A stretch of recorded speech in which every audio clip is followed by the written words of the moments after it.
Hello and welcome to the official start of season 2 of the Shift Your Day Job podcast. It is crazy to think that I have been podcasting for a year now, and I'm so grateful for your support and for the many amazing guests that I have had on my show. Some of them I was already friends with or acquainted with, and others were brand new to me, creating new connections and building a support group of women who are doing similar things to what I'm doing has just been so powerful and been such a great example to me of the power of community and the power of surrounding yourself with like-minded people. And I just love that there are so many women that I've met because of my podcast. And I truly believe that I can reach out to them for support, for help, to ask a question. One of my favorite things is ending a podcast episode and the guest asking me how they can help support me in my business. And I'm just so grateful for that generosity and that, as women, I believe we are socialized to be in competition with one another. And I am just so grateful to be in a space where women are cheering each other on and are being examples for one another and are lifting each other up. And so I hope that with this first year of the podcast that you have been able to feel the power that comes with women coming together and sharing their stories and being vulnerable and recognizing that we're all in this together. As I reflect on the past year and think about where I started versus where I am right now, kind of hard to remember how challenging it was in the beginning to start creating this podcast. A year ago, I was trying to find my voice and I wanted to use this platform as an opportunity to start speaking more about my experience and about what I've learned through my career change and through all of the things in my life that have led me to this point. Because I remember a time when I kept everything to myself and I felt like I wasn't allowed to speak my truth, to share with people what I was going through, and to use my voice. And I'm just like, hindsight's 2020. So, looking back and seeing how far I've come is just such a blessing. And I say it all the time on the podcast, but we don't give ourselves credit enough for the progress that we're making in our lives and for the person who we are today. We aren't the same person that we were yesterday, and we aren't the same person that we were a month ago or a year ago or 10 years ago. And that's a good thing. That's what life is all about. It's about doing the best we can in making decisions for our lives and being willing to see what happens and course correct as needed. And I really believe that when it comes to career change, you're always allowed to course correct. And maybe when you first started your career that you have now, it was everything you wanted it to be. And now that some time has gone by, things can change, and that's okay. What really matters is that you are in tune with your wants and needs and desires. I know that it is easy to let relationships or outside circumstances influence our decision making. We often look around and care so much for the people we work with or our family members and how our job would affect them. And yet, when we are so focused on those relationships, sometimes we lose sight of what we really want for ourselves, what's going to really make us feel happy and fulfilled and purposeful at work. And I've found myself doing that recently. One of the things that I love about my job are the people that I work with.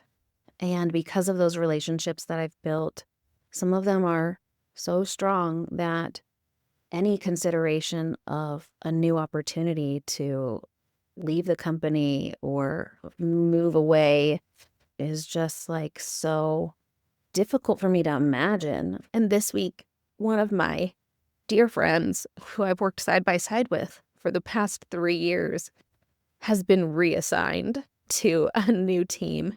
And it has really rocked my world. You know, you go with the flow and are used to somebody being there every day and collaborating with them. And you've built that trust over time that you just know that when things get tough, you have someone to lean on. And the fact that I have no control over this change has really kind of shook me and helped me to start really reflecting on what it is that I want in my career and gotten me curious as to whether or not I've become complacent.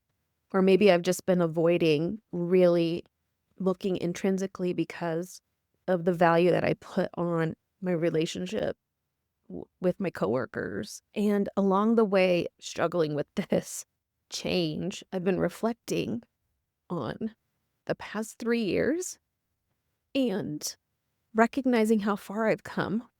I think of when I first started at this job. It was a totally brand new industry, brand new environment, and it was a learning curve. And I remember crying often because obviously, if you've been listening to this podcast long enough, you know that I cry. That is how I process my emotions. And in the beginning, I had a lot of imposter syndrome and I felt a lot of pressure to perform and do a good job because I'm a type A personality, and I think I need to get it right the first time. And yet that wasn't the reality. I remember in the beginning, I would ask the same question over and over and over again because I just couldn't remember the answer. And now, 3 years later, I feel like I could answer a lot of those questions that I just could never grasp in the beginning. I've had coworkers tell me, "Oh, I forget sometimes that you've only been doing this for 3 years because you're doing such a good job." And my point being a few things. Number one, we never know the impact that we're having on our company, on our business, in other people's lives. And number two, the only way to succeed and to learn and to grow is to go through hard things and cultivate resilience over time. The only way you will grow and be successful is through challenges, which sucks. Let's be honest. This past week has sucked so bad for me. And the beginning of my new career was kind of sucky, but I knew it's what I wanted to be doing. And I was determined to see it through. And it comes back to these decisions that we make for ourselves. When we know the why behind what we're doing, that is the fuel that keeps us going, even when it gets hard. And I just want to encourage you to reflect on where you've been and where you are now. Decide where it is that you want to be going by looking internally and really figuring out what it is that you want out of your career and your life, and then be willing to take risks in order to achieve that goal, because as scary as it might be, because it's new and different and something you haven't done before, if you know why you want it and why you're doing it, and you have the support that you need along the way, there's no way that you're not going to succeed, because you won't give up when you fall down or fail or cry every day because it's hard. You will get yourself back up again and you will show up for yourself the next day and the next day until you get to a point where you realize, wow, look how far I've come. I am now the expert. And then you can be grateful for the hard times and proud of what you've done and what you've accomplished. So, with that, I am excited to start off a new season of the Shift Your Day Job podcast, where I will be featuring more incredible guests who have made career changes and who will share their struggles and triumphs, who will teach you the lessons that they learned along the way, so maybe you don't have to go through them yourself, and who will inspire you to keep going and keep pursuing your dream, your desire, the career that you truly want, because you don't really know how amazing your life can be. What kind of opportunities will present themselves when you are living in a way that is true to yourself, living authentically, showing up for yourself as yourself and being unapologetic about it. Because the world needs your superpower. You are the only one of you, and playing small is not an option. So I hope you continue to join me every Thursday for another year of amazing episodes. Thank you again for being here, and I look forward to connecting with you through this podcast and on social media.